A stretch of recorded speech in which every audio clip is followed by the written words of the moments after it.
Hi, everyone, and welcome to today's webinar. My name is Melissa Simpson. I am the Audience Engagement Editor here at Next City, and I'm so excited to welcome you to this webinar, Prose to the People, a celebration of Black bookstores. Um, the book by Katie Mitchell is a stunning visual homage to Black bookstores, featuring a selection of shops around the world and the country alongside essays that celebrate history, community activism, and culture. So I'm going to quickly go ahead and give you a couple housekeeping notes. So this webinar will be recorded. You will be able to find a recording of this webinar at nextcity.org/webinars, and it will be up tomorrow afternoon at the latest. Additionally, if you have any questions for our speakers today, I encourage you to submit those questions to the Q&A box. Definitely don't submit the questions in the chat because they could get lost there, but definitely all questions can go to the Q&A box and we'll do our best to get to them. Additionally, feel free to say hi to folks in the chat, say hello, say where you're from. And let me go ahead and quickly just give or offer bios of Katie and Jasmine. Katie Mitchell is a storyteller and bookseller. Katie lives, works, and writes in Atlanta, Georgia. Her online and pop-up Black bookstore, Good Books, has been featured in the New York Times, NBC, NPR, PBS, and many other outlets. Katie is a Dorothy Porter Wesley Fellow. Prose to the People, a celebration of Black bookstores, is her debut publication. Jasmine Johnson, who will be kind of moderating this conversation, is an assistant professor of Africana Studies in the School of Arts and Sciences at the University of Pennsylvania. If you're interested in purchasing a book, it can be purchased from Good Books ATL, and you do also have the option of purchasing a signed copy.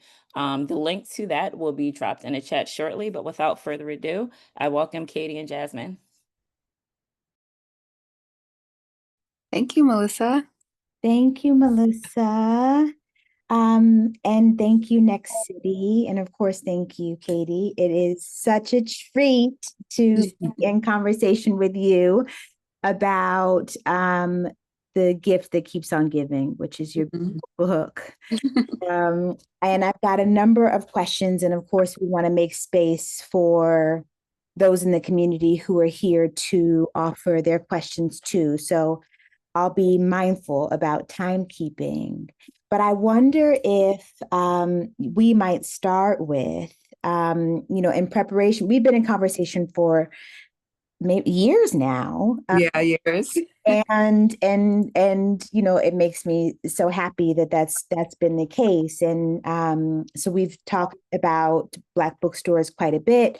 And in thinking about today, I was kind of going back to some of the conversations and interviews that you've done already around the book.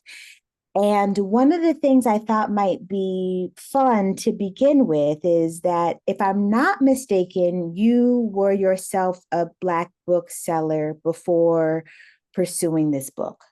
Right, yeah. And I think that that's just such an important orientation and compass as we understand the kind of brilliant work that this book is doing.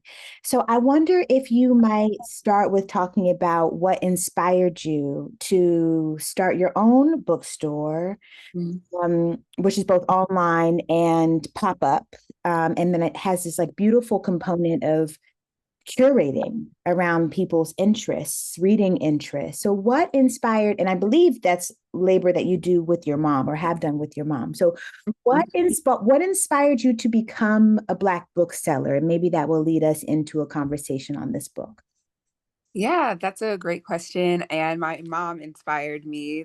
She raised me and my brother to love Black books and Black people. I grew up in a household where Toni Morrison and Maya Angelou were so present that I thought I was related to them.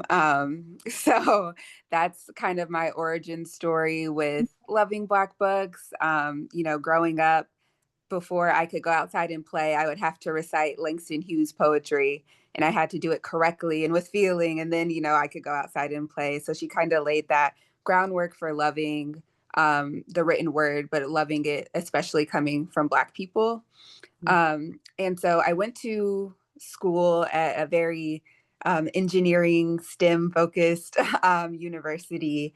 And so when I I graduated and I got my first apartment. My friends were coming over, they're all engineers and computer scientists. And I had what I thought was a very basic bookshelf. And they were really amazed by it. And they were like, who is Toni Morrison? Who is Maya Angelou? And, these are college educated people.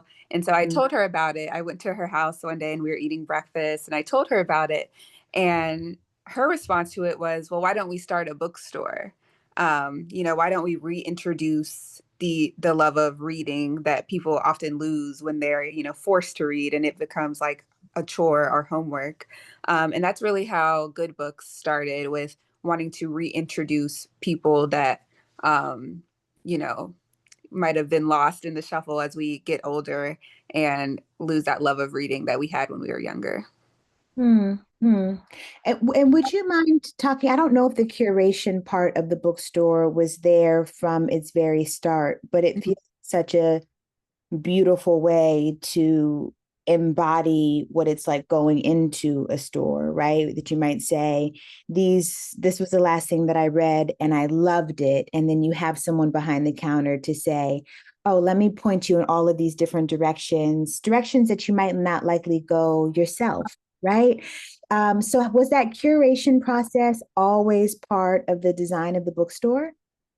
Yeah, I would say it came really early, just thinking about what are people's interests. So if you're talking to someone who um, doesn't see themselves as a reader, but they know they really like anime, or they love action movies, or they're really into sports, what avenue can we go down where it's a book that's fast paced like a basketball game, or a book that has you flipping the pages like, oh, what's going to happen next, because it's so suspenseful, like your favorite movie. And so that was an important piece of it, and it just grew into what you probably seen with the custom curations of, okay, tell me what you're interested in, what you've read that you really loved, and then I will do my best to curate something, especially for you, through these selections.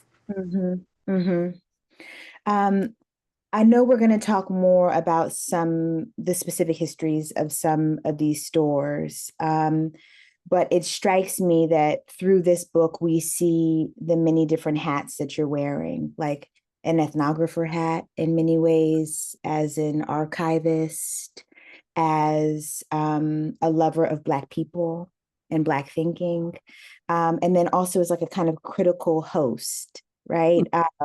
Bringing all these folks to the table who, in some ways, were there and knew that each other existed, but didn't necessarily get to inhabit company in the way that you brought folks together so thoughtfully. And the introduction immediately sets a tone. Like it does feel like, when you open the door to Marcus Books, you hear the chimes, you feel the warmth, you see the people inside, and it just kind of orients you. And I think you've done such a beautiful job creating that feeling for us in your introduction, right? That kind of opening the door to a bookstore and getting situated in this beautiful world that you've made. So to that end, I wonder if you'd be willing to read from the introduction as much as you see fit, and then we can talk more about some of the histories that the books hold. Sure, I'd love to. Okay, so this is the introduction of Prose to the People. Black protests feed Black bookshops like rivers do their banks, like volcanoes do their valleys, through floods and fires, through eruptions and deluge, through burnings and drownings, powerful enough to turn the barren and bleached, fertile and Black.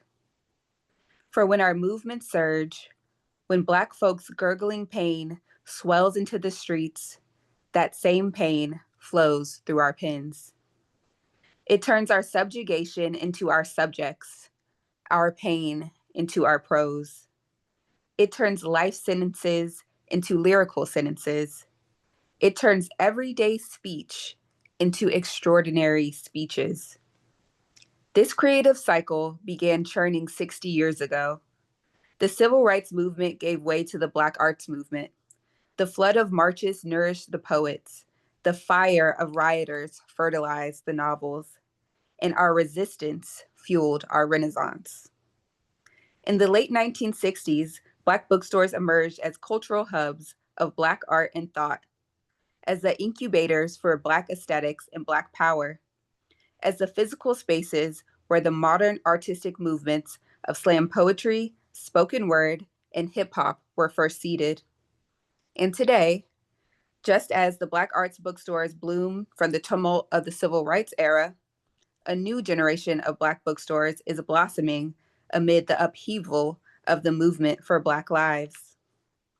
For the past 2 years, I have traveled to Black bookstores across the United States, gathering the accounts of shops old and new, talking with elders and upstarts, and collecting love letters, poems, histories, pictures, essays, and art from those whose stories unfold in these stores.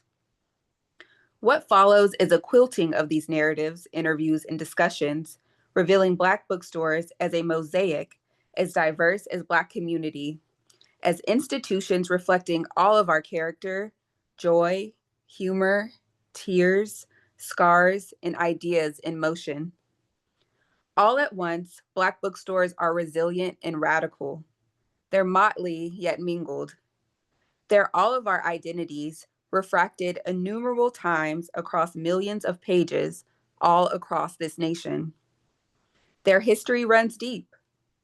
Along with Black colleges and Black churches, Black bookstores have sustained us through unspeakable oppression.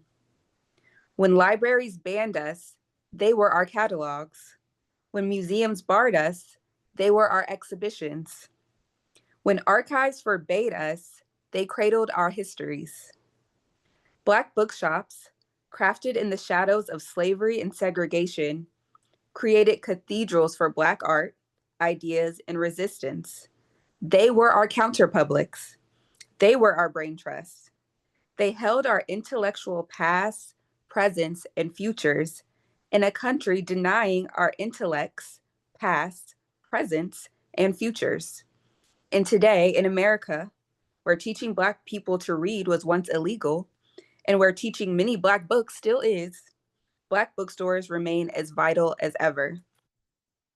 This book represents a wide sampling and a survey of this remarkable institution. However, the stories featured herein are more exemplary than exhaustive. A full accounting of all the nation's Black bookstores is a project beyond this book's scope. The profiles adhere to Rosemary M. Stevenson's definition of a Black bookstore and Black bookstores, a cultural history, as one that, quote, specializes in Black publications as opposed to being merely Black owned, end quote. This work stands on the shoulders of many scholars, scribes, and community historians, and would have been impossible without the aid of many friends, old and new. To all those who made this book possible, I'm eternally grateful. And to all those who are about to discover the extraordinary story of the Black bookstore, I am proud to present Prose to the People. It's so beautiful, Katie. I mean, it really is, and it does already orient the reader to know that there's a profound intimacy between the book that you've made and the institutions that you're writing about. And I'm struck by your language of quilt, your language around it being a cathedral for Black art. There's a question I want to ask around curation, both at the level of interview and selection, and then later, kind of design choices and how. But as you were thinking about this book, and the kinds of voices that would be in there, could you share with us a bit your approach to the pretty massive geographical range that's there? How did you decide which stores to visit? I know you had to draw some lines, right? The end of the book gives us a list of all the many other beautiful places that exist that couldn't make their way to the book. So how did you approach who to talk to, and what were some of the hard choices that you had to make in terms of where to draw the lines or the boundaries for the book? Yeah, that's a good question. When I first pitched the book and I imagined it including bookstores, not just in the United States, but all around the world. And the advance money quickly humbled me and told me that that was not going to be the case. So I decided to stick with the United States. And I talk about it as a road trip companion. So I wanted people to be able to think about where they would be visiting and saying like, oh, I'm going to be in California. I'm definitely headed to Marcus Books. Then I'm going to drive down to LA and I'll be in at Reparations Club. Like I wanted people to be able to have those touch points. And so that's why I divided the book by region in that way. But then once I started working on the book, I also found that it was important for it not to just be a map and a road trip companion, but I also wanted to be a bit of a time machine. So the first Black bookstore that we know of started in 1834 with David Ruggles. And so I wanted to also highlight bookstores that aren't open anymore too, because the foundation that they set is so important. Especially with Ruggles, he was an abolitionist. He penned a lot of anti-slavery abolitionist texts and he printed them in his bookshop. He helped free Frederick Douglass and a lot of other fugitive slaves. So Ruggles really sets the tone for Black bookstores of being sites of liberation in the United States. So it wouldn't be right to have a book about Black bookstores without talking about those that came before, and how they set the tone for what is happening in the 60s and in the 70s, 80s, and now in the 2020s. And out of curiosity, I mean, you began this project already yourself as a Black bookstore owner, right? And as a thinker around histories and Black intellectual traditions. Were there any moments that surprised you, or like any moments that like took your breath away, or that added a different kind of dimension to this quilt of a story Mm-hmm. that you didn't know when you entered? Yeah, I will say, looking back, I didn't know a lot when I entered into it, and I think the that made Prose to the People possible. Um, I think if I knew everything that would go into the book, I would have been scared and not have done it. But so when I pitched the book, I think maybe I said I was going to do like 30 bookstores, and it's in the 60s range. So I would be in the archives, and then something would just jump out at me. And one of the stores that really jumped out at me was called Hugh Gordon's Bookshop, and it was a store in Los Angeles. And you would think that Hugh Gordon owned it since it was called Hugh Gordon's Bookshop, but really his friend owned it. And he put in his will that once he died, he wanted her to use his life savings and all the books that he collected to start Hugh Gordon's Bookshop. And Hugh Gordon's parents were actually owned by the governor of Georgia. His family participated in the Great Migration, came to LA, and the store was such a hub for people in that similar situation. I was in the Afro Baltimore archives, and they tell the story about a man coming, looking at the books, and the person in the store trying to sell him a book. And the man said, "No, I want you to teach me how to read." And so they were doing that work in the community. In the City of Angels, he, put this in his will that, once he became an ancestor, that's how he wanted to live on in the community. And I thought that was so beautiful. I had no idea about the bookstore when I started, but I was just like, I know they have to be in here. Mhm. They had a great relationship with W.E.B. Du Bois. So I was able to see them on Du Bois Day and what they were doing in there and the letters that they were writing back and forth to him, talking about how they really want to serve this community, but they're serving a community that doesn't have disposable income for books. So they would just do classes where, we're going to teach people how to read. We're going to teach Black history. And so that was one of the things, like those unsung stories that could easily be kind of lost to history if not for, the magic of the archives jumping out at me saying like, hey, here I am, like put me in the book. Um, so there are many instances like that. There was another store in Harlem, and it was a metaphysical bookstore. And I was looking for the man, and I found that he wrote a post saying that he wanted someone to write a book about his life. And I was like, oh, this is great. And he put his phone number. I called it, it was a dial tone. And I kept looking. Then I found out that he had died the year before. And I was really upset about that. It's like, dang, I should have thought about this book idea earlier and I would have been able to talk to him. And I was sitting in the library like, oh, like, should I include this or should I not? I won't be able to talk to him. And I got this intense ringing in my ears. And I'm looking around thinking, like, what's going on in this library? It's like an alarm going off. But, everyone else was chilling. So I was like, I guess it's just me. And so I was like, okay, well, let me look one more time. And then I saw that um, his papers and his family's papers had just been bought by the Schomburg. And I was able to make some calls and find out more information and get pictures and quotes and stuff. And I just felt like that was him seeing me struggling, trying to find information about him and like going ding, ding, ding, like here it is. So I talk about how it would be impossible for the book to be a book without all these people helping me. And people like you.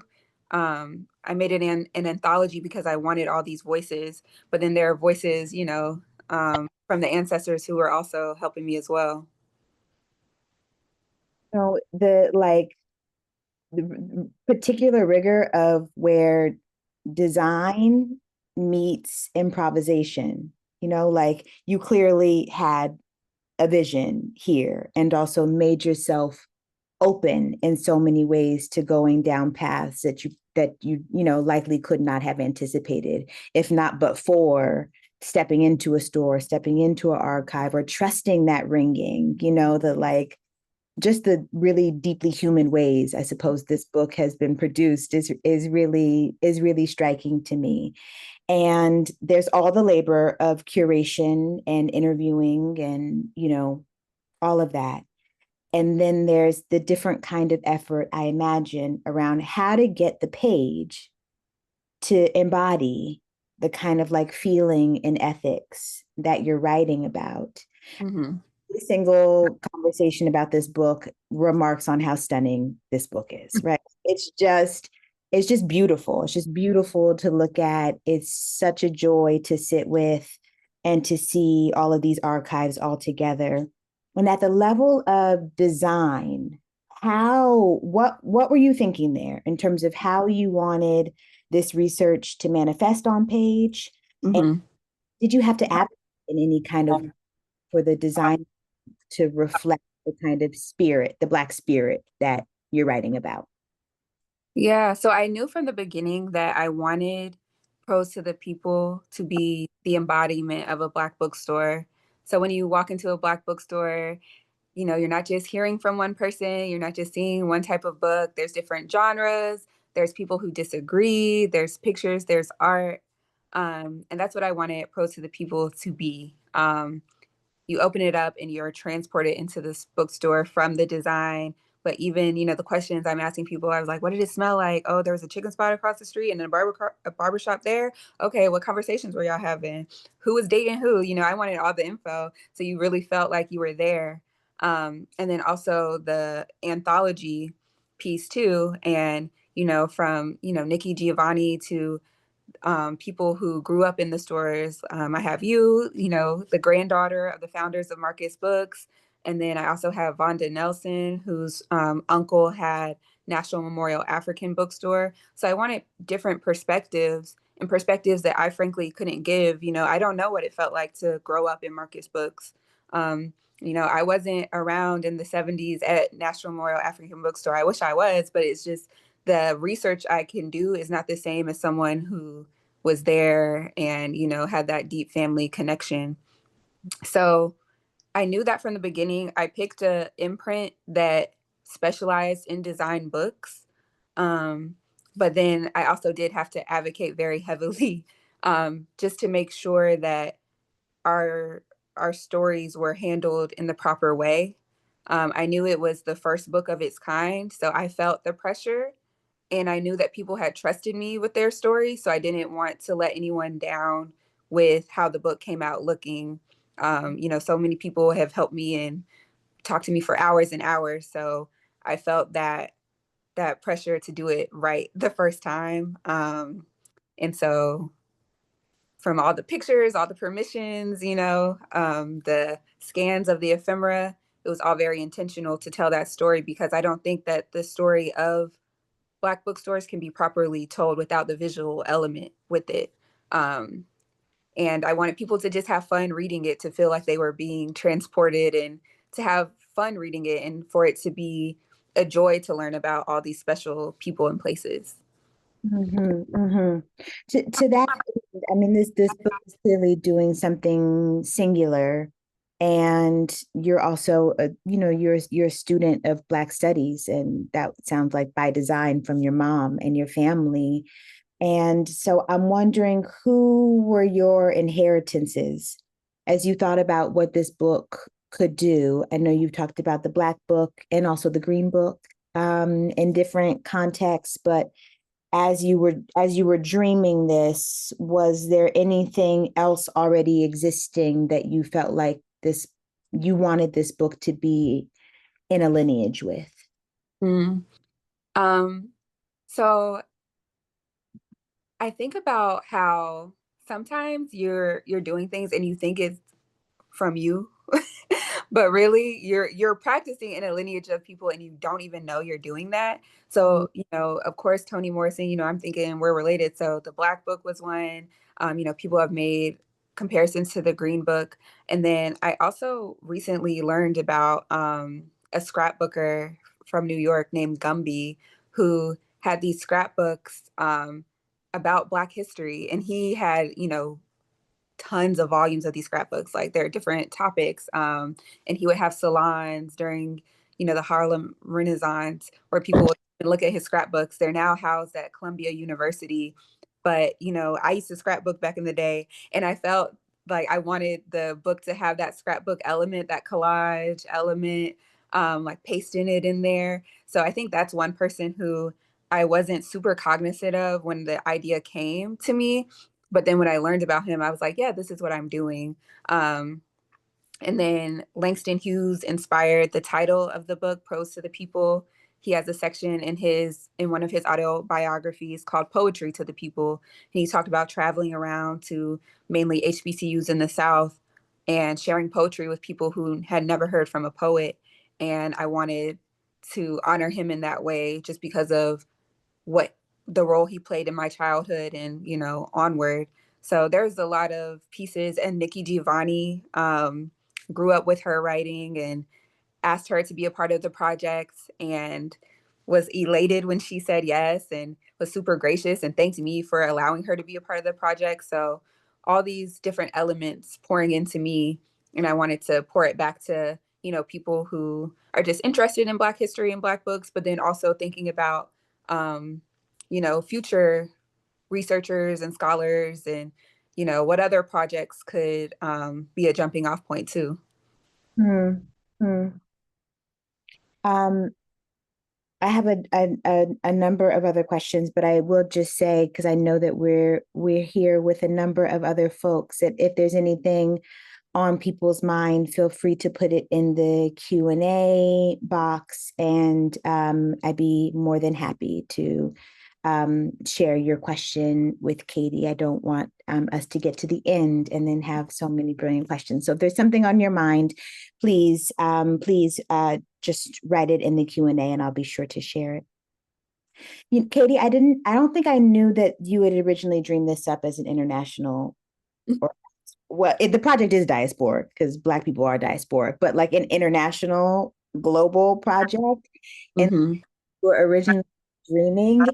I know you already have another book in the queue. However, if there was like a sequel in some kind of way, I'm just wondering, like, what was your original thinking around what that scope could even look like? Like, was it playing with the idea of the Black bookstore itself? Were we going all across the diaspora? Was it specific to particular regions? Like, how were you dreaming that up? Yeah, I definitely wanted to do an international version. There was a lot of interplay between Black bookstores in the United States and Black bookstores, especially in London. And you can see, especially in the 60s, it was like Drum and Spear in Washington, D.C., started by SNCC activists. People would come there, and then a bookstore pops up in London. And then there's a bookstore in Paris that's still there, Présence Africaine, that inspired Drum and Spear. So you kind of see this interplay, all around the world, like within the United States, but then also all around the world. So I would love to do an international version. And like you said, playing with the idea of a bookstore, there's lots of Black libraries, Black reading rooms across the world that I do think would be lovely to go to and research if they're no longer there. But there's just so much information about what Black people have been doing with the written word, since we have been on the earth, but definitely in the last 200 years that I would love to explore. Mm-hmm, mm-hmm. I see a question here about Gladys Bookstore and whether or not you have been there. Ryan says that it's a queer Black owned and focused store in Brooklyn, New York, by any chance? Yeah, Have I did to go there in September. Me and my friend were walking down the street and I was like, there's this new bookstore, let's find it. And we got there like after they closed and they let us in and we were talking and I got to sign a couple books, but I'm excited to go back. I've been following their journey on TikTok and seeing how excited people are for Gladys. So yeah, I'm really excited for them and I just love like the energy behind these stores and people are really making them their own, like having their personality and what they're interested in reflected in the shells, which I think is really exciting, for Black people overall, but definitely for the communities that they're in. mm-hmm, mm-hmm. Um, Bernadine asks whether you would be linking liberation movements on the African continent to Black bookstores circa the 1960s and 70s. And of course, that does show up across the book because it's so many of the bookstore's origins, right? Of like being inspired or feeling some kind of link fate between Black folks here and there. Black folks in the US certainly understanding themselves as diasporic subjects. But do you want to say a little bit more about that around the relationship between liberation movements on the continent and the establishment of Black bookstores during that time? Yeah.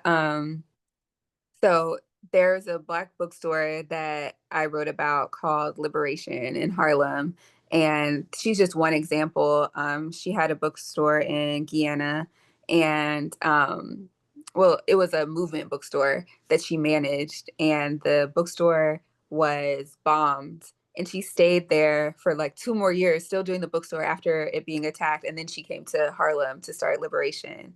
And in her bookstore, she made it a point to have small presses and to be in conversation with folks on the continent and all these liberation movements, in Africa, Asia, in the United States. And so I think she was an example of the Black bookstore's independence too, and not just being Black owned, but really guarding that independence. She used to work at Random House and she talked about how these huge conglomerates are able to decide what Black people know based on what they're willing to publish. So she had a lot of small presses and focused on, independent publishing to make sure that the radical stuff was getting out there too. And they did not like her. The city of New York was always fining her for being, leaves on the sidewalk in front of her store. Like they really were trying to get her out of there. But she, always was fighting like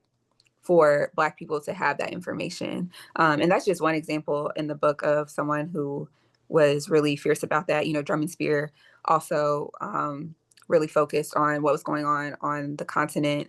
But yeah, like you said, that time, 60s to 70s, those bookstores really focused on that. And we talk about that in the book.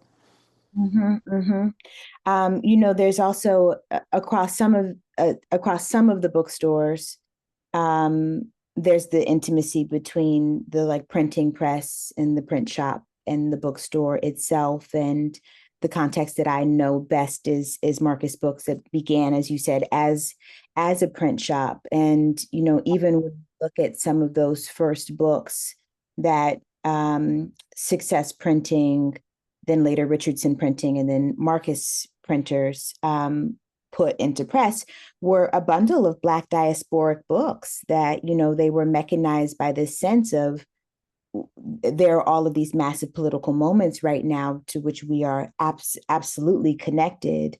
And folks are having a hard time getting the kind of rigor of research to be able to contextualize the moment. So when we think about George James's Stolen Legacy, Marcus Garvey's Philosophy and Opinions, Carter G. Woodson's The Miseducation of the Negro, even that kind of like suite of first publications were absolutely an intimate relationship to this sense of like a Black person's like diasporic or global citizenship, right? Mm-hmm. And there are a number of examples of that kind of relationship between like trying to just literally produce and print the kind of knowledge and information that would then later be sold into the stores, because even that was an assumption that you could get the books from the publisher, right? Right. Yeah. We, Paul Coates and I talk about that. He has Black Classic Press now, but he had a bookstore called The Black Book. And that's what he talks about, like the movement bookstores really being focused on not just selling books, but also creating the knowledge and the information, with success, the posters to put on the wall for the kids to see positive images of Black people, pamphlets, flyers about actions that were happening, like the bookstores with those printing presses were putting out all of those things. And I do think with those movement bookstores really focusing on that independent thought, that is what led to a lot of the surveillance that went on with COINTELPRO, including Black extremist bookstores into that counterintelligence program. It wasn't that these bookstores were getting rich and they didn't want to see the Black man get rich. They didn't want to see these bookstores gathering people from different political leanings and socioeconomic levels, gathering them together to say like, hey, this is what's going on. Like read this book and we're going to come back and talk about it and then do something about it. Like that was the threat. And we see that in the 60s and 70s as well. Mm-hmm, mm-hmm, mm-hmm. You describe the book as as a time machine in some ways of like, taking us to the past. I think like such a thoughtful and necessary effort to be including institutions that don't exist anymore, right? But are still very much part of the inheritance, the Black book inheritance. And so the book is as much about the past as it is about the present, as it is about the future. And one of the questions that we have here is about potentially one thread that maybe you saw while writing this book, and that is whether you uncovered any stories of erasure correlated with gentrification in relationship to any of these bookstores. Yeah. So the profile on Marcus Books focuses on gentrification and what that looks like for the Black bookstore and Black people generally. Let me see if I can. Should I read a bit from it to? Please. So, so Marcus Books is credited as the longest running Black bookstore in the United States. Jasmine's grandparents, Julian and Ray Richardson, founded it. And for the profile, I got to talk to Jasmine's mom and I got to talk to Jasmine about what it was like being in the store and the store's history. So I'll read the bit about how gentrification impacted the store. So let's see. All right. One cannot help but ask what James Baldwin asked, peering out at all the hostility that the world aimed at his Harlem. What will happen to all that beauty? Where will all that music, all of that discourse, all of that art, all of those schools, all of those churches and bookstores go? In so many ways, that question, that central question of displacement, of removal, of a desire for home, swirls at the very heart of the story of Marcus Book's namesake, Marcus Garvey, who, in an effort to preserve the Black mind, the Black body, the Black society, proposed returning us all the way back to the motherland. Embedded deep in Garvey's bold declarations, in his words, in his deeds, in his insistence on Black pageantry, was the elevation of Black beauty. In Garveyite summoning of huge parades, the bustling Black bands and choirs, the dressing of Black officers in full regalia, one could see an answer to Baldwin's concerns about where Black beauty would go. It would go with us. Our Blackness casts beauty like a shadow, and it follows us from the South to the cities, from the cities to the suburbs, from the suburbs to wherever we might go. Black Beauty certainly followed Marcus Books in 2014 when it consolidated operations to its Oakland location, where the store's legacy and work lives on, unfolding in both the past and present tense. This is what Jasmine describes as Marcus Books' ongoingness, the fact that the store is a museum in a sense, but it's a living one that's still creating things. Behind the bricks of its beautiful facade, featuring Black books and authors of yesteryear, the store is still a hub of community, creating unchoreographed conversation, spaces to debate, spaces to convene, spaces to iterate on Black political thought, spaces, as Jasmine sees them, to honor the deep regard for the rigor of Black literacy and Black intellect. Standing in the store, it becomes evident that the beauty of Marcus is more than an artifact, more than a history. It is right now, still here.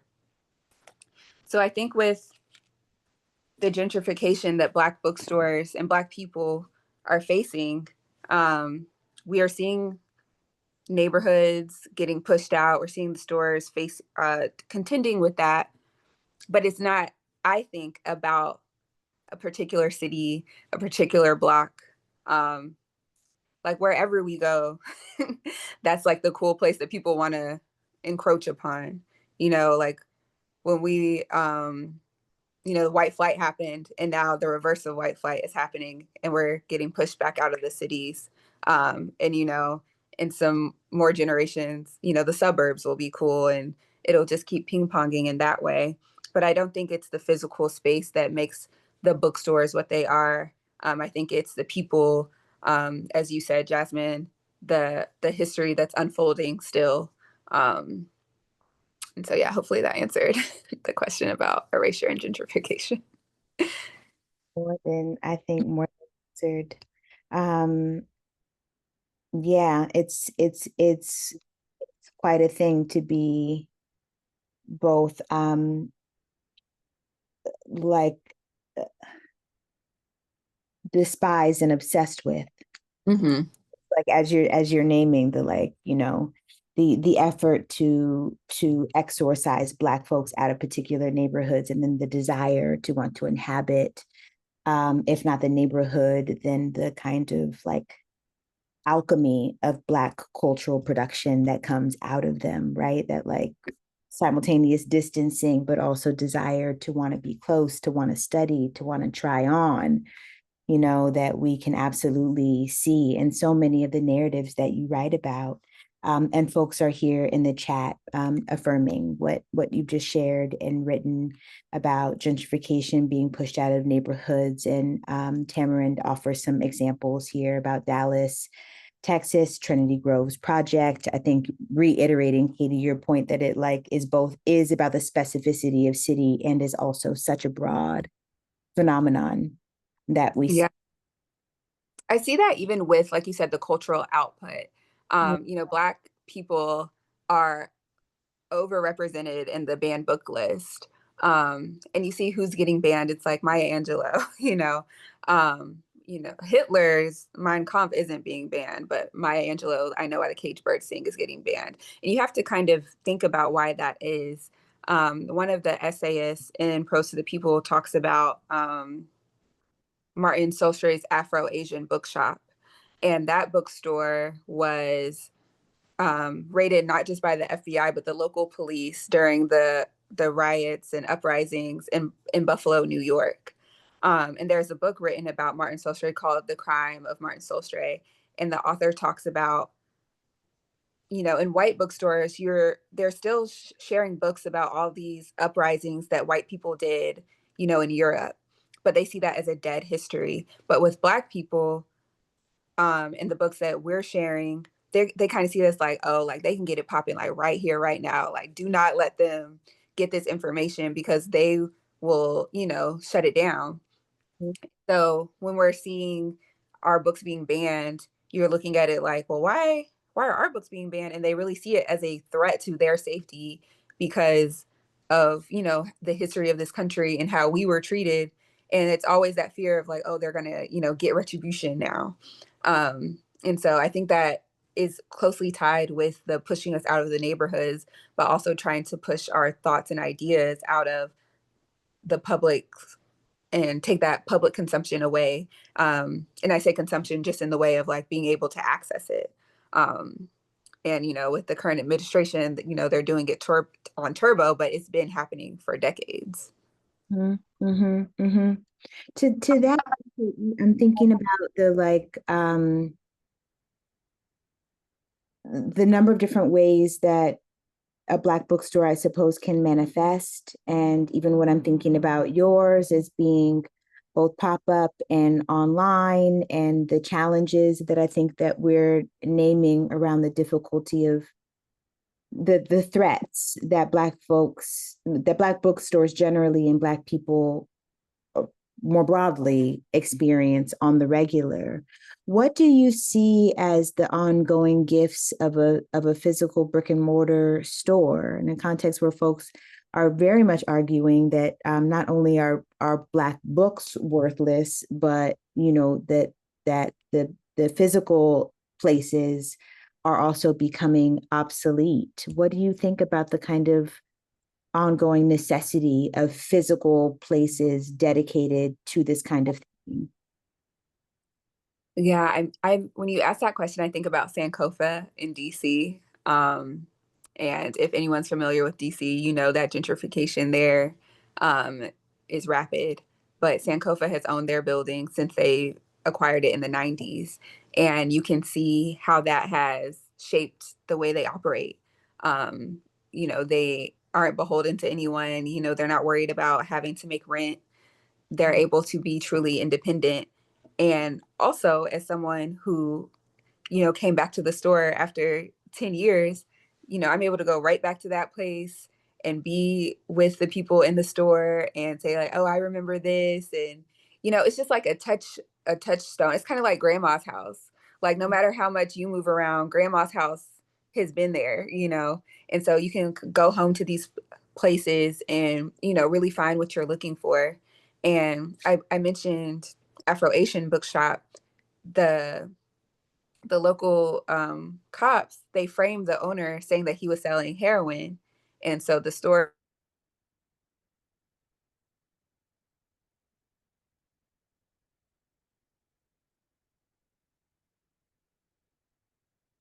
and wherever they popped up, people tried to shut them down. But there is something about having a space that's just there. And you don't have to be covert, and you don't, have to stick and move in that way. And that's important. But just having kind of that home base, I think, is really special. So, Marcus being that for folks in Oakland, Sankofa being that for folks in DC. And I think a lot of the newer bookstores, aiming to be that for their communities for decades to come, like those other examples. Um, just having a safe space to be Black and have these thoughts and debates and to learn and grow together. Mm-hmm, mm-hmm. I'm I'm um I'm looking at the time here. So and time is not on our side, folks. So if you do have any lingering questions, please offer them now. But one question that I have for you, Katie, as we move toward the end of this version of our conversation is, how are you hoping folks pick up this book? How are you hoping that they sit with it, that they live with it? Um, as it will have its own life as it already does. But I'm wondering, as you think about what you dreamed up in terms of how people would take this book and interact with it, what are your hopes for the life of the book? Mm. Um, One of my hopes is that folks read it and take the lessons that our elders and ancestors are telling us about the attack on Black thought Mm. and apply that to what's going on now, and apply it in a way that they're able to take some action with what's going on now. So the FBI might not be, shooting into the store and turning and setting it on fire, which has happened. But there is a attack on Black thought, and like, what can we do, and how can we not comply to those attacks prematurely? Like they say, a book is banned. That doesn't mean you can't read it. It might not be at your library, but you can still read it and engage with it. So there's so many lessons in the book about what people have done in the face of oppression, in the face of, people who have a significant amount of power, not wanting Black people to have wholesome lives here in this country. So taking those lessons and remixing them, applying them, and like keep moving the baton forward, because I think the story of the Black bookstore is one of, moving it down the field, and um, people taking lessons from, it could be their elder of, 10 years, but still saying like, okay, this is what Louis Michel did at his store. I'm going to go learn from him. And then this is what I'm going to do. But you don't have to be a bookstore owner to, take those lessons. I also hope people read it slowly, um, and and dream while reading it.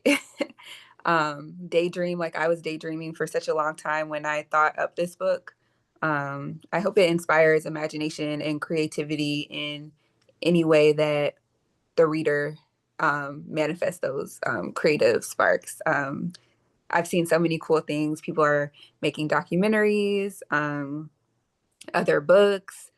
There was an exhibit in New York that was relooking at Du Bois's data visualization, and they made a map based on Prose to the People about Black bookstores. So that's really cool to me that people are reading the book and interacting with it, and then going to do their own thing and making their own thing too. So that's always fun to see as well. And just a quick follow-up question, which will be um my last, and we'll end on Ryan's question, which I think is a great one. I'm struck by your language of slowness, that people will hopefully read the book slow. And in a moment where we're all inundated with a million tabs all the time and things beeping at us, and the shortened context in which we get information these days, what are the gifts of slowness for you? Or reading slowly? Mm-hmm. I think with reading slowly for me, and separating myself, like you said, from all the beeps, it really has just broadened my concepts of what is possible. I think especially with the written word, I was asked by Miriam at Philadelphia Printworks to write for their blog. And it was really the first time since putting out the book that I had just kind of written something that I knew people would see. And I respect that brand so much. I've been, wearing their stuff for, 10 plus years. And just writing it, I came up with like all these ideas that would not have come up if she hadn't have asked me to do this, because I wouldn't have just done it myself. I needed someone to ask me. But just sitting there reading and writing, um, like I said, I want people to dream. It allowed me to dream. And you mentioned my next book project. Like, I think that's where those come from, just like that stillness. I don't think you can really come up with those great ideas when all the noise is in your brain. And I think that's what they want. They don't want us to be thinking. They want us to be distracted. They want us to be beeped at. So Yeah, kind of resisting in that way and not falling for the okey doke in that way, I think is important. yeah, yeah. And being in our own rhythm Yeah, exactly. that's not set by reactiveness, but slowness does afford time to actually respond, to maybe listen to thoughts that were there that otherwise wouldn't have been invited into the room because there's so much noise. I love that. Okay, final question from Ryan, which is what's your favorite banned Black book? Ooh, so many. You turn around and the whole bookshelf is likely banned. Off the top, I would say Ta-Nehisi Coates' Between the World and Me. I remember when that came out, and there was such an energy that I hadn't seen from a book in a long time. Like I was in DC and I was just walking down the street and I just overheard a conversation like, "Hey, you heard that new Ta-Nehisi Coates? Like that book is that brother." Then I would hear that all the time and seeing. I think it's 10-year anniversary maybe this year or next year, and just seeing what that book has brought about. It's one of my favorites. You know, he's straight to the point. You know, it's a small little book, but it really packs a punch. Do you have a favorite one?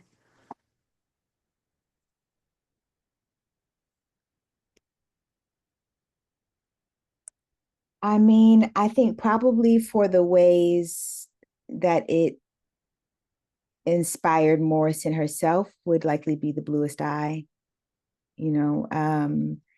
And I think it's so incredible that, you know, the note that she received that her books would no longer be circulated in prisons, she frames and puts Mm. up as a certain kind of encouragement to continue to do that work. And it's helpful for me. Well, one, it just a transformative book for me. But two, there's a certain kind of gift that I find in, particularly when things feel chaotic and on fire, as they generally do, but that feels italicized right now. Mm-hmm.